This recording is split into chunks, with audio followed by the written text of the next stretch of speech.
The reservation is confirmed for 7. This person will be seated separately, please. That voice ringing out cheerfully belonged to my mother-in-law, a woman who relishes giving me a hard time. But that's all going to end today. Knowing a secret, I've decided to expose everything in front of all of our relatives. My name is Emily. I'm a 28-year-old chef. After graduating from culinary school, I found work in a well-known Western restaurant where I met my husband, Chris, who was a regular customer. My husband runs a family-owned electronics store in our local area, which has been in his family for 3 generations. Last year, after his father passed away, Chris formally took over as the 3rd-generation owner of the store. As for me, I come from a very ordinary household, but my father, mother, and my elder brother are all chefs like me. Perhaps because of that, I've had many opportunities to cook since I was a child, along with my natural talent. I graduated at the top of my class from culinary school. I am rather shy, but cooking has always been my pride and joy. At least that was the case before I married Chris. As soon as we got married, I started living with my mother-in-law. Chris has always lived at home, and his father's death was still recent, so he pleaded with me to move in because he was worried about his mother. I was looking forward to our married life. I knew that since Chris was the eldest son, we would have to live with his mother someday, but I never thought it would happen this soon. I thought I should have told him about my reservations before we got married, but the circumstances were what they were, and I didn't want to be seen as an unpleasant woman. But what's done is done. However, when we started living together, my mother-in-law was very kind at first. She brought me home cream puffs from the bakery I liked, and regarding the household chores, she, being a housewife, would say, "You're working, so it's fine," and took on most of the work herself. She cooked every meal, but I could never get used to her taste. No matter what she cooked, the taste was always too strong. I heard that she was originally from the southern part of the country. I remember seeing on TV or reading somewhere that people from the South prefer salty foods. But that's just one example. Some of my coworkers from the South prefer less salty food. However, my mother-in-law's dish was beyond that level. When she made a stew, it was so black that I couldn't tell what the ingredients were. Of course, when I tasted it, it was like drinking barbecue sauce. She would say, "You need a strong flavor to help you eat your bread, right? Come on, Emily, have some more." I can't. It's too salty. When I glanced at Chris, he said, "Did you make it less salty today?" "Do you notice? I wasn't sure about Emily's preference, so I made it a bit less salty." What? Like this? I was terrified. For a while, we continued to live like this, but my job started to suffer, perhaps because I was constantly eating my mother-in-law's cooking. My tongue was numb and I couldn't taste anything. Luckily, I always had the head chef check my work at the end, and I never got any reprimands. However, feeling this wouldn't do, I started getting up earlier than my mother-in-law, at least for breakfast. That seemed to lessen my troubles during work. Strangely enough, my mother-in-law's attitude toward me turned increasingly frosty. She began to ignore my greetings. Then she started criticizing the food I cooked. It's tasteless. Emily, don't forget to season just because you're busy. What's your game?" "Wait, what? Mother-in-law, I've seasoned it properly. Here, taste it." I had her taste it, but she retorted, "Your seasoning is bland. Can't you even understand that? But adding more would be unhealthy. What's wrong with enjoying good food? Don't get too carried away just because you're good at cooking." With that, she poured in an excessive amount of soy sauce over the dish I had prepared. I never got carried away, and I'm worried about our health here. I had an idea about what triggered this sudden change in my mother-in-law's attitude. It was something that happened at a birthday party for my sister-in-law's daughter at our house. My husband has 2 sisters, both already married and living separately. They are both friendly people who said things like, "If you ever experience any bullying from your mother-in-law, let us know. We'll scold her for you." They've always been very kind to me despite our brief acquaintance. Their husbands are also nice, gentle people. The older sister has a daughter, and we had her 5th birthday party at our house, where I helped mother-in-law with the cooking. The dining table was filled with various dishes. It was quite clear who made what. The party started, and my sister-in-law said, "Our daughter really loves the omelet rice from the restaurant where Emily works. It's a dream come true to have it at home today." I'm happy to hear that. Actually, I'm in charge of making the omelet at work. When I replied, the birthday girl also praised me. "The food from the omelet lady is delicious." Watching these conversations, my mother-in-law was not amused. "Look, Grandma's stew is also delicious." She tried to get her granddaughter to eat her signature dish, but the little girl protested. "No, it hurts my mouth when I eat that." My sister's husbands, being considerate, did eat my mother-in-law's food, but after just a few bites, they asked me, "Sorry, could I get some more water?" Their water glasses were empty after just a few bites. "Hey, your seasoning has always been salty, but this is beyond common sense. Maybe Emily could teach you some cooking?" When my sister-in-law suggested this jokingly, my mother-in-law got angry and stormed out of the room, refusing to come back. I wished I hadn't cooked, but it was something my mother-in-law had asked me to do, and I couldn't do anything about it. The party ended early due to the tense atmosphere. My sister-in-law meant it as a joke, but it would hurt if the food you made was criticized. It must have been the same for my mother-in-law, who prepared the food hoping everyone would enjoy it. That night, I apologized to my mother-in-law. "I'm sorry if I overstepped." To which she replied, "Don't get too comfortable. You're just a freeloader." The next morning, the intense mother-in-law bullying started. My mother-in-law would douse the breakfast I prepared with seasoning without even tasting it. If it was too brutal, it was disposed right in front of me. Naturally, I consulted my husband, Chris, about this, but he just said things like, "Aren't you being too cheeky? You should have just listened to what my mom said." Or, "You're overthinking it," as if it was none of my business.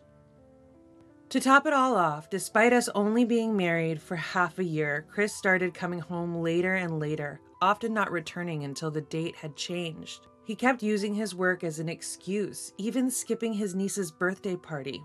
That's the kind of man he was. Our marital life was falling apart.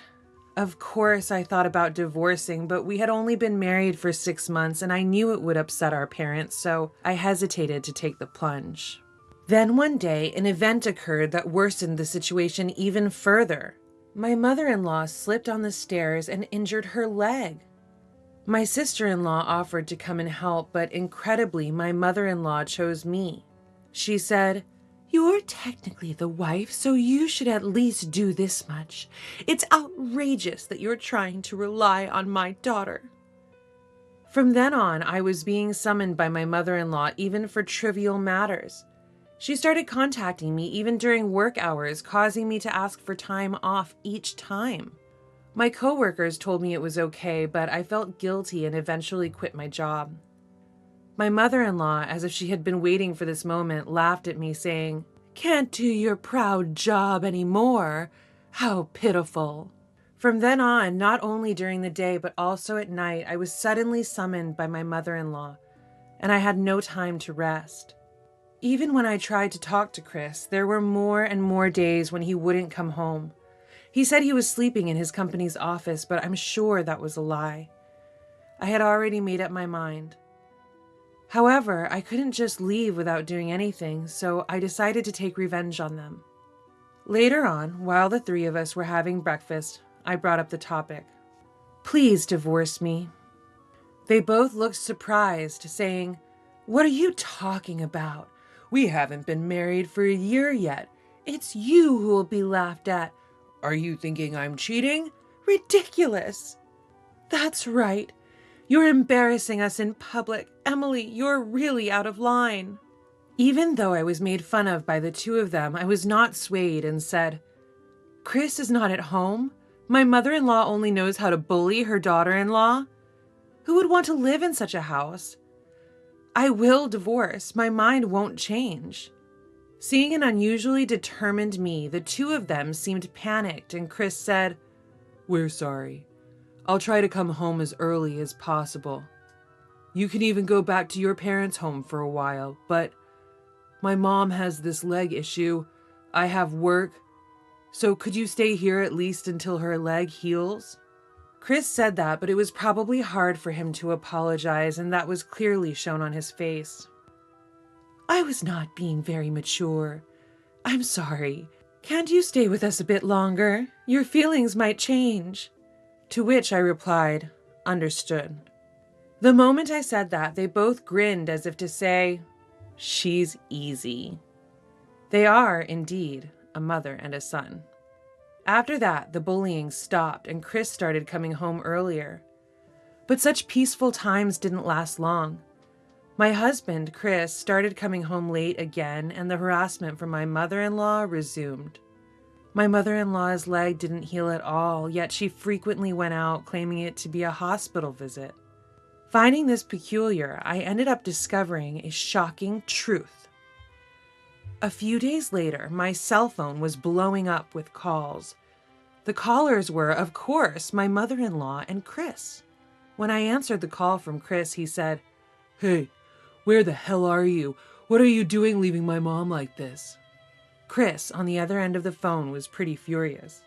I didn't care whether this man was angry or not, so I replied, "Huh? I'm at my parents' house. What's wrong with that? It was you who told me I could go home." "What are you talking about? My mom's leg isn't healed, right?" I heard someone making a ruckus in the background. I recognized the voice. It was my mother-in-law. I said, "Anyway, I'm not going back to that house. Please contact me through a lawyer from now on," and hung up. For a while after that, I enjoyed some peaceful times. During my stay at my parents' house, they made lots of my favorite dishes. I also cooked for my parents, and when my mother said, "Emily's cooking is the best," I couldn't help but shed tears. A few days later, I received a call from a certain person. I was surprised to see the name displayed, because the caller was my detested mother-in-law. It was an apology for her past behavior and an invitation to her birthday party, which was to be held the next week. She insisted that I attend. The venue was a fancy restaurant near the station. The chef at the restaurant had recently changed, a man who had trained in France. It was a place that was becoming popular because you could taste authentic French cuisine. Of course, I was under no obligation to attend, but I thought it would be a good opportunity, so I agreed happily. My mother-in-law was overjoyed and sent me the date and time, insisting that I must come.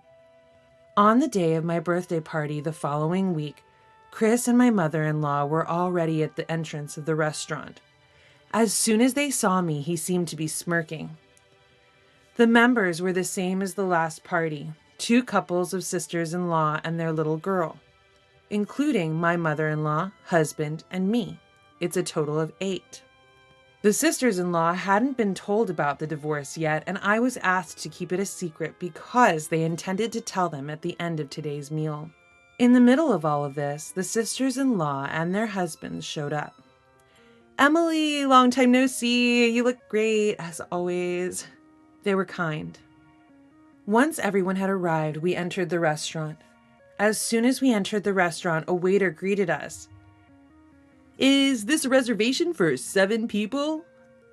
7? We're 8, though. While I was thinking that, my mother-in-law loudly exclaimed, "The reservation is correct. It's for 7 people. We would like this person to be seated separately, please." Of course, this person referred to me. As proof, she grabbed my shoulder and pushed me forward. Looking back, the sisters-in-law and their husbands had a puzzled look on their faces, but my husband and mother-in-law were smirking. So this was their plan. How silly. Emily has a surprise, doesn't she? Said my mother-in-law. Who on earth tells about a surprise at their own birthday party? Ugh, right in front of me. Well then, if she likes surprises so much, I'll happily give her one. Emily, is that true? The sisters-in-law looked worried, so I said, That's right. I was trying to keep it a secret, but my mother-in-law figured it out. Excuse me, is there a vacant seat? When I asked the waiter, he kindly guided me to his seat. The table was out of sight from my in-laws, which was nice because I didn't have to see those people. After that, the in-laws enjoyed their meal for a while. A kid's meal was being prepared for the sister-in-law's daughter, and she was very happy, saying, Amazing! This tastes just like my sister's omelet. The sisters-in-law also seemed to enjoy their food, saying it was delicious. For some reason, my mother-in-law was proud, saying, See, ever since the chef changed, the taste has improved significantly. The meat dishes after this are exquisite, she bragged proudly. In harmony with that, my husband nods in agreement. Next, it was finally time for the meat dish that my mother-in-law had been talking about to be served. A delicious-looking dish was placed in front of my sister-in-law and her husband, but no matter how long we waited, no food was brought to my mother-in-law and husband. Growing impatient, they summoned the waiter and demanded, What's going on here? The loudness of my mother-in-law's voice echoed throughout the restaurant, something that seemed out of place in a fancy restaurant. Some customers even grimaced at the commotion. The chef himself will be bringing your dishes. Please wait a little longer. When the waiter replied in this manner, my mother-in-law responded, Oh, really? Is it because we frequent this place so much? She didn't seem completely displeased. Sorry for the wait. They turned around as if to say, We've been waiting. But upon seeing who brought their dishes, their eyes bulged out in shock. And no wonder, standing in front of them, clad in a chef's coat, was me. What? Emily? What are you doing? Aha! So that's what a surprise is. Emily, you're full of surprises. While the in-laws said this, my husband and mother-in-law had faces that said, This was not what we were expecting. I laid out the dishes without caring. I made this especially for you based on your preferences. The dish placed in front of my mother-in-law was a black lump doused in a plentiful amount of black sauce. Of course, it was thoroughly flavored with soy sauce. For the final touch, please add this, I said, pouring extra soy sauce on for her. She was shocked and froze on the spot. Furthermore, we also have a special menu for this customer. I placed a plate in front of my husband, haphazardly lined with batteries ranging from size AA to D.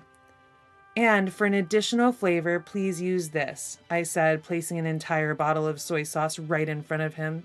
Because he always harps on about work, I arranged batteries for my husband, who loves his job as an electrician. I even selected the most expensive batteries sold at other electronic stores, so I expect some gratitude. Seeing this, my nieces were laughing hard. My sister-in-law and her husband had looks on their faces that said, Isn't this a bit too much? My mother-in-law and husband, with red faces, yelled, You're making fools of us and this restaurant for allowing such a thing. Call the manager. As my husband said this, the manager appeared and said, That would be me. What the hell are you thinking? We are the customers here. We'll sue you. Hearing that, the manager replied simply, Is that so? In that case, we'll be suing you two for disrupting our business. Huh? Was their response.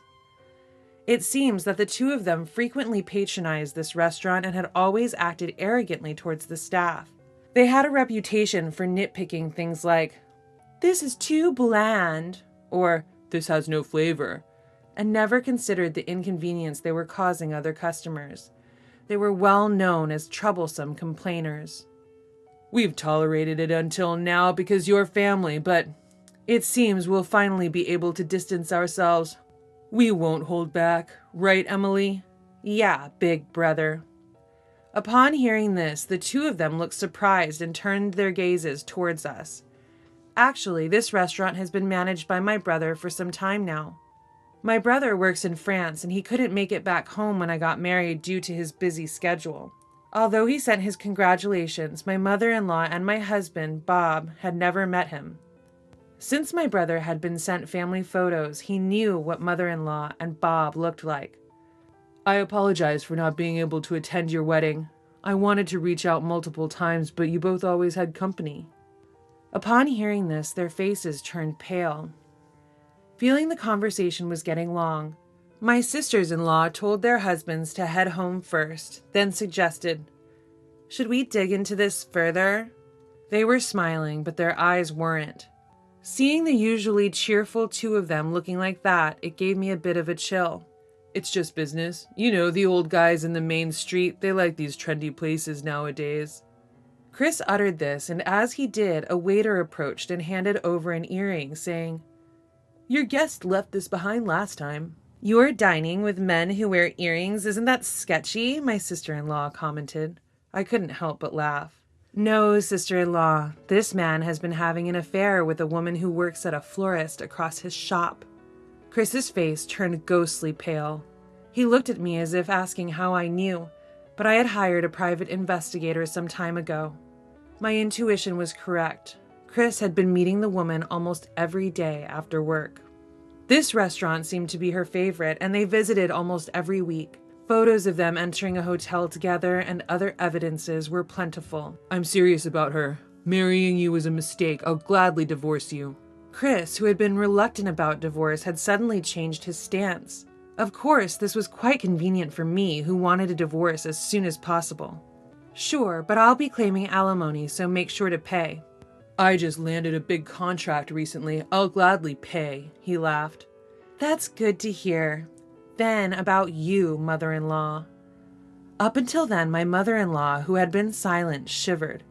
She was not as much of a regular here as Chris, but she was a regular nonetheless. "But I'm already a widow. It doesn't matter." Upon hearing her say this, I decided to share another fact. "I had the PI look into you as well, mother-in-law. Your relationship with your partner seems to be going on for about 5 years. But wait, didn't father-in-law pass away just last year?" "What?" Upon hearing this, my sisters-in-law glared at their mother in anger. No surprise there, the two sisters-in-law were closer to their late father than their mother. Learning the truth, they were furious. I was also surprised, but it seemed strange how detailed the PI was about my mother-in-law.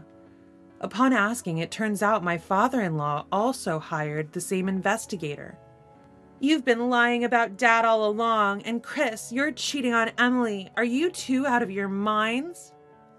The sisters-in-law's anger showed no signs of cooling down.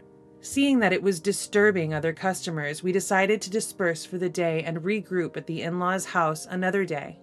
That day, I said goodbye to my brother and the staff with high fives. A few days later, the divorce papers were filled out in the presence of my two sisters-in-law. My husband, completely unapologetic, was saying things like, "Well, just don't regret it, huh?" "Really, despite my poor mobility, I ended up with such an outrageous wife," she grumbled. Tired of his incessant complaints, I shouted, "Watch your step, mother-in-law," and she jumped, exclaiming, "What?" Indeed, her leg was perfectly healed. Even though it was healed, she continued to pretend it was painful just to torment me.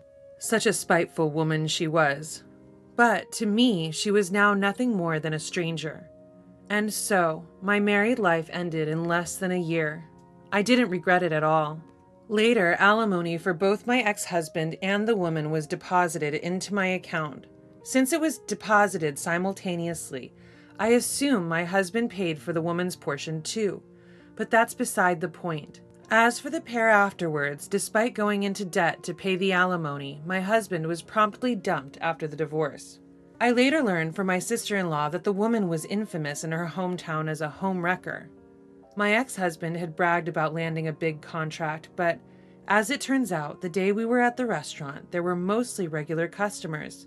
And upon us leaving the restaurant after having to deal with a complaining couple, applause erupted, my brother told me. By the way, I was told by my brother that there were only reservations of 7, so I figured there was no place for me to begin with, which is why I had thought of this plan. Of course, they are now banned from the restaurant. Word of their misconduct had spread, and it seems they lost that big contract. They deserve it, I suppose.